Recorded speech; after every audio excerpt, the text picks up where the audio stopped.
జై శ్రీరామ్ నినాదానికి హిందుత్వానికి సనాతన ధర్మానికి సంబంధం ఏంది? ఎంతోమంది దేవుళ్ళు దేవతలు ఉండగా రాముడే ఎందుకు? చాలామందికి ఈ విషయంలో క్లారిటీ లేదు.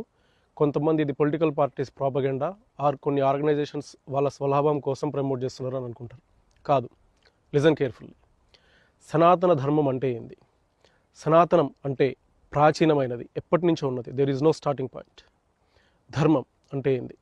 యత అభ్యుదయ నిశ్రేయస సిద్ధి సహధర్మ. అభ్యుదయం అంటే ఈ భౌతిక ప్రపంచంలో మనం సాధించేది, మెటీరియలిస్టిక్ సక్సెస్ అండ్ గ్రోత్. నిశ్రేయస అంటే spiritual growth, freedom from sorrows, ఆధ్యాత్మిక పురోగతి, అన్ని దుఃఖాల నుంచి విముక్తి. సిద్ధి అంటే అటైన్మెంట్, ఎన్లైటన్మెంట్ ఆర్ మోక్ష. దేనిని పాటిస్తే ఈ మూడు సాధిస్తామో అదే ధర్మం. అలాంటి సనాతన ధర్మానికి ప్రమాణం వేదం. వేదం అంటే అనంతం,